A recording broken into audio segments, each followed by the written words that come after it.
Starting all the way to the bottom of the map here at the Acer TeamStory Cup, we have for Team Acer, MMA. He's the 4th player now, and so far not a single player was able to win a game. Against this bad boy to the top right for Team Millenium, it is ForGG, and it is by far their best player in this current TeamStory Cup season. Currently, ForGG is 9-0. He didn't lose a single map just yet. Of course, this is only the 3rd match that both of these teams are playing, but still, it's quite incredible if you think about it that ForGG hasn't lost a map yet. And by now, being 9-0, I think he's actually the top scorer of the league. MMA has won a couple of very crucial battles, on the other hand, for Team Acer. And especially the ones against TvT come to mind. A great series that we had back then. It's all the way up on the YouTube channel as well, so if you want to check that out, make sure that you look for it. It's MMA versus TvT. The entire team match was actually very exciting, not only the 3 matches between them. But yeah, right now, we have a very different matchup. We've seen a lot of Zerg versus Terran today, and this is our first TvT. And as you can see with the gas here already quite early in the main base of ForGG, he doesn't really think about taking an early expansion, whereas his opponent is playing the map and is really taking that command center first. This is Ultimatum Stronghold after all, and it's one of those maps where you have the pocket expansion and you know that you can go for an early command center, and that's exactly what we see him do right now. So ForGG at this point is up against an opponent that starts with a very early base. He himself will most likely go into an aggressive play. Well, not most likely, definitely. He has to do something here. So we might see Banshees with Clo, we might see just a little bit of Widow Mine pressure, maybe just a drop, something along those lines. But he has to do something, that much is already for certain. Because if he just sits laid back and tries to play the game normally with only Reaper harassing a little bit, then MMA will get a huge lead in economy, already trying to just work that with a double barracks here at the front, and the Reaper shouldn't be able to do too much damage, maybe a bit, but not too much. SCV is going to find out exactly about the position that we see here for the Terran player of Team Acer at the bottom right, so the Reaper will follow in just a second, and also get its first kill here. And of course, by now he already knows that there is gas. The one thing that he doesn't know is there is no expansion. But he saw the SCV moving down, at least he has a bit of an inkling now. So, to the bottom right of the map, we have, at this point, the SCV is still doing its rounds, and the Reaper is gonna join it soon. But it looks a little bit like we might actually see ForGG just trying to, at least for now, catch up in economy, but that's not gonna be easy with a double base ready and the orbital tech about to be completed for MMA. So tech it has to be, and that's exactly what we see for the Millenium player to the top. The factory already there. Wouldn't be surprised to see a second gas very soon. The Reaper here only has to deal with a single Marine and will be able to take that down and just barely escape from the SCVs, but the next Marine is already making its way over. Not gonna get into range though, so the Reaper is still there. And the second one is already in position as well, so another Marine already out, but yes, a little bit too late on the draw for Reaper number 2, and therefore it's a bad exchange for the Millenium player. Reaper for Marine, that's not really what he wanted to go for. And what he does also go for is of course that second gas. So we are going to see that starport most likely with a tech lab for the Banshees. At the same time, all the way at the bottom, we have now at the natural, not really a big saturation yet, but we see double gas taken in the main base, and with another barracks being built, also the tech lab for Stim. Whereas ForGG to the top has now the starport in position and the tech lab building right next to it. So this is going to be the situation where we have Banshees moving in, and it's something that most likely MMA is going to anticipate since he saw the gas opening and he realizes that ForGG will have to work with this tech somehow, and one of the best options for him is going to be into the Banshees. So we will most likely see a missile turret over there, and if not that, then at least a couple of Marines trying to protect the mineral line, since it is of course the first target that those Banshees are going to arrive at. Barracks already going for the scouting information, and with that he's already telling us that he wants to go into mech, and we have him with a second factory in his main base. That's actually, no, that's actually ForGG with his first factory, my bad. Mixed up those production tabs for a second. Yeah, but it looks a little bit like we are seeing additional factories for ForGG pretty soon. The barracks is being used as a scout, so there's no additional add-on so that we can see Stim, so it doesn't look like it's going to be a bio upgrades for him.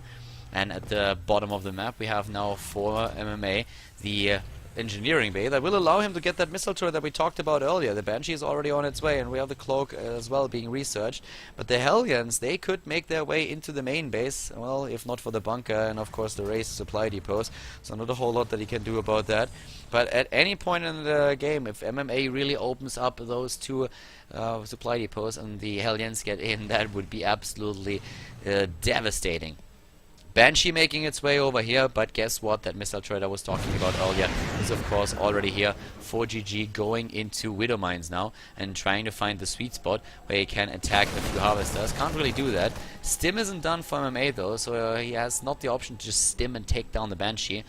It's safe for now. Third base being built for ForGG. The harvester count, as you can imagine, is a little bit in favor of MMA with a faster expansion that he had there. And he's not just trying to take down the supply depot.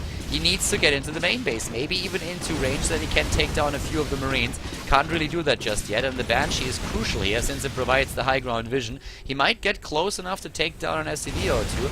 Not really the case. It's really just the stance that we have at the beginning, and so far MMA is winning it. He's taking the leading part, if you so want. And I'm not quite sure if that makes ForGG a woman, but at least it makes him the more passive player right now. Oh, well, not passive. He's trying to be aggressive here. I mean, you can really see him trying to do something, but he's the one who kind of can't do anything. He was trying to look for an opportunity to do some damage, but he doesn't really get the chance to do that. And now the double job is heading out. So thankfully for Millenium, ForGG is already moving back with his army, realizing that he can't do anything about the position that MMA has set up here.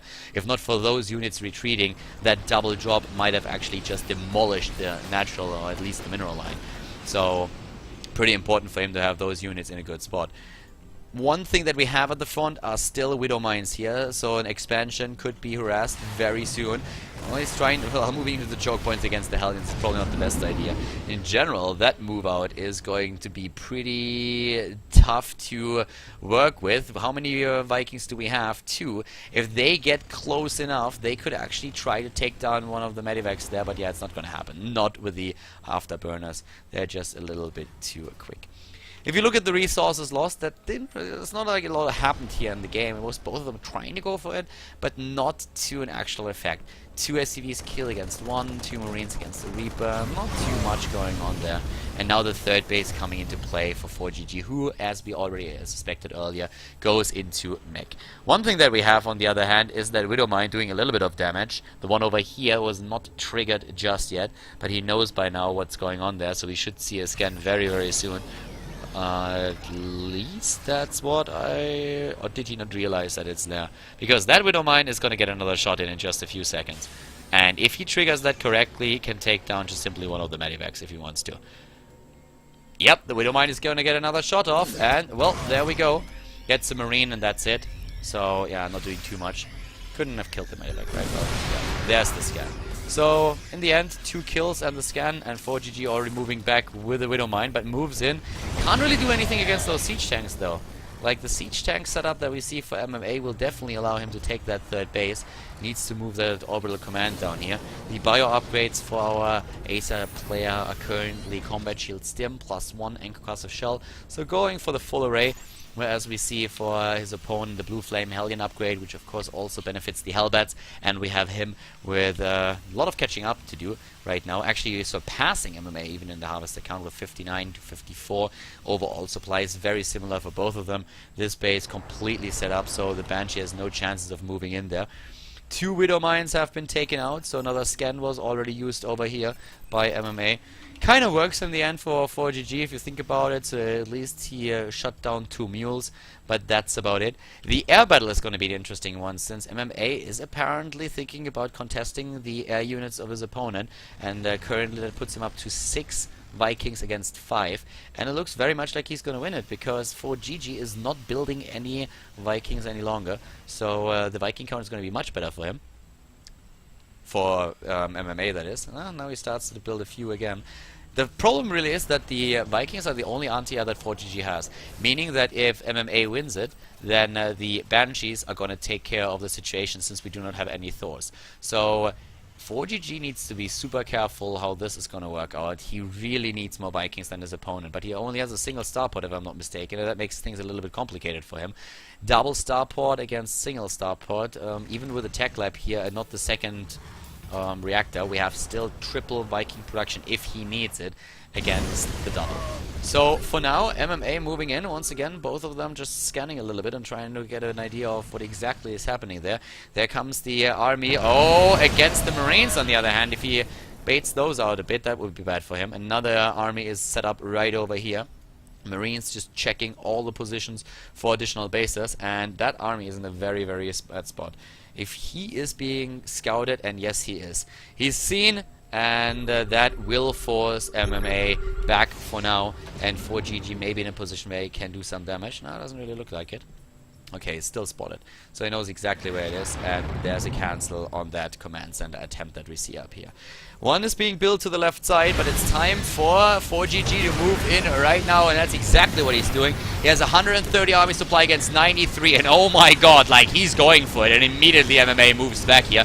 But the air battle is, of course, won by MMA, as already mentioned earlier. He has a much superior Viking count, and now his Banshees can do the damage, but we have the rest of his army just moving up that ramp.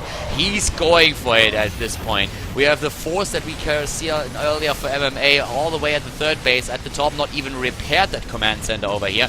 And MMA is currently slaughtering ForGG all the way there at the bottom, but the mass repair on the orbital is saving it for now. Another siege tank is going down though, and suddenly MMA, the one with a much superior force, also the resources lost heavily in his favor. A nice defense against what we saw here from ForGG. And ForGG was just trying to go with his hat through the wall there. He was just like throwing his entire army against what MMA had and said like, well, I'm gonna beat you down right now. Like, I have a hammer and I'm gonna drop it. And I'm gonna drop it on your third. The problem really was that losing the air battle then forced him to, well, take a lot of losses at the hands of the Banshees, and the entire setup for MMA in general with the siege tanks there too did quite a lot of damage. And once again, those Banshees with 10 kills and 1 kill, they're just going for it. They're moving in once again. The air battle lost, and what exactly can ForGG do right now? I mean, his best chance is probably to build a couple of Thors, because catching up with the Viking count of his opponent is not going to happen anytime soon. Reinforcements moving in. Well, there they are actually. He already has 3 Thors. Look at that. I missed those bad boys, but they haven't taken part in the fight just yet. And talking about fight, that's what we see right now. MMA is suddenly on the run, and he doesn't really want to stim, and you know why? Because he doesn't have any medivacs. Every single stim right now hurts, and that's why those few Hellbats still get a chance of catching up. We have another set of units moving all the way over there to the top right, and that's actually our 2 Banshees that we saw there. And they can now take down this mineral line if they want to, and they definitely want to. We have the rest of the army for ForGG trying to take the bio units apart right now, and this is the time where MMA decides to fight. A nice concave here for him. The siege tanks, so look at this spread. This is beautiful. This is like when I spread peanut butter on a roll. This is exactly the same thing. It's absolutely beautiful and super tasty, and that's what MMA was thinking about. This force that he saw there from ForGG and was like, yummy, look at that. I'm gonna take that, and he did. Taking down even more harvesters at his opponent's natural right now. 28 killed already, and well, I can't tell you that much, he's not done yet. That's 9 kills on Banshee number 1 and 24 on Banshee number 2. Even if they die in the end, it's gonna be so worth it for them. The 2-2 upgrades are completed, +1 attack here for the ground units, well, for the mech units as well. We have currently for MMA a 4th base being set up. That's something that ForGG is dreaming of as well. That's why he currently sets his command center into action. But MMA is really playing the game that Team Acer needs him to play right now. He's doing exactly what he's supposed to do. ForGG might lose his first map in this ATC season. Keep in mind, as mentioned before, that this guy is currently 9-0. But MMA now even with the cattle bruisers. He is going for the cattle bruisers here. First one is already being built, and he is up in a dominant position. He's just cutting off the resupply. More of he's getting even more tanks killed. Look how many tanks did he already take down? Like 17 in total. Wow, just look at that. This bio army moving in here. This is just him taking charge. 90 supply, army supply against 33, and this base, this planetary, yeah, this is just not gonna happen. So he might even be able to take that down. Yes, he should. No, he only has 3, 4 Marines. Yeah, most likely not going to be able to take this on. I don't think that he has the Viking count any longer, at least they're not present here. But look what he has at the bottom left. There's another base being built, another command center. Those two he can go into planetaries if he wants to. There's also battlecruiser number 1, and he's just going for a massive doom drop right now. Missile turrets, who cares? Like, dude, going straight for the production buildings, and this is like a GG move that we see right there. Camping at the production, taking down those factories one by one, and slow to react for GG, because there's not a whole lot that he can do about this. We have 2 benches at least that are doing the damage, but this is just so much DPS that we see there, and he can always move back with the medivacs. He has the mobility that he needs to pull that off, and that's exactly what he does.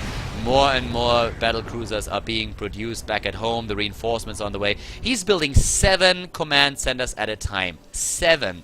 We're talking about the number that comes after 6. So he is just dumping his minerals, and he's like, yeah, I have so much money, I don't know what to do with that, so maybe I just throw away my small army at the top and try to go for it, take down as much as I can. Maybe I can even kill a base, and I just retreat with the rest of the medevacs, and that's what we currently see him doing over here, dropping again towards that 3rd base. And look in the main, there's even another Banshee going ham. 30 kills already, like, what? 30 kills on that Banshee. ForGG is just being slapped around right now. Wow, this is crazy. I mean, this guy had a great match today already, don't get me wrong. Taking down 3 Zerg players in a row, Bly, Scarlet, and NMrUUG, that was great. And he is definitely the heavy hitter for his team. But in this particular game, he has found his master. MMA is definitely showing him right now how this game is gonna play it. We have another battlecruiser building, and that puts the battlecruiser count currently up to, yeah, what exactly? To 2. So we're gonna have the 3rd one popping out in a second. And just look at that income. Look at those bases everywhere, that map control that we see. The upgrades are currently, the mech upgrades are nearly as good for MMA as they are for ForGG. And of course, Bio is by now on 3-3. So resources lost, let's have a quick look at that. 21,000 against 13,000. If that happens in a mirror match, you know, something went wrong. Something went horribly wrong. And, well, 63 harvesters killed already by MMA during the course of this game. It's just not looking good for ForGG, and he's staying in the game. He's waiting for a mistake to happen, and he still has that 4th base over here, so that gives him at least a bit of hope. But here comes also the, well, the Yamato cannon is being researched. 4 battlecruisers at around drifting into German at some point, because, like, I'm so at all how MMA is currently showing ForGG up, but yeah. We have at the bottom left, how many mules are in the game right now? 9 mules for MMA, and this is pretty insane. Look at that, like, he's building like tons of barracks right now, setting the production up all the way at the bottom left. Even if he would lose his main base by some miracle stroke, he would definitely not lose the game then. Yeah, he's just doing whatever he can to secure his lead. ForGG with a great series played today, but this is just not his game. The small wins that we saw from MMA already today, they just led to this huge advantage, and by now there's one player in the game that can win the game for ForGG, and that is MMA. If MMA goes for smoke right now and leaves his computer on, that ForGG has a chance. But let's be absolutely honest here for a second. If MMA plays like how he played the rest of the start of this game, then ForGG has no chance as far as behind he is right now. The army supply might seem similar, but it's the composition that we're looking at here. The composition is the big part. 7 battle cruisers, 11 Vikings, nearly no anti-air for his opponent, Yamato cannons in there, the bases that we see all over the map, the amount of mules alone. Like, look at how many bases we have. We have currently 3 planetary fortress and 10 orbitals. 10 orbitals against 4 orbitals. That's what we currently see here. And here comes that air army moving in and taking down the Vikings. Yamato action, and bam, the Vikings are just disappearing. And this is the time where ForGG, he just tries to move cross map because he realizes, I cannot face this army. I have no anti-air. I need to go in and do as much damage as I can because I cannot take him down. Another base being built at the top left by MMA. He apparently has a mission, and the mission is to claim every single base that is left on this map. The battle cruisers are moving back, and that's going to trap eventually the siege tech army of MMA, sorry, of ForGG, who's definitely going to do some damage here. But he's going to lose this army, and can he rebuild it? No, he can't. He doesn't have the resources to go for that. But at this point, he's gonna get his first few kills here. Here come a few heat-seeker missiles. He's trying to pull it off against his own. Yeah, he's trying to pull a bomber here, but sorry. When bomber did it, it kind of worked. Against the mech army, doesn't really. And here we go. Bio is making its way in. He has to turn around, and that gives the battle cruisers the opportunity to take part in the actual battle and kills the army. The GG is called. ForGG finally defeated. MMA is putting the first point onto the scoreboard for his team and forces out player number 2 for Team Millenium.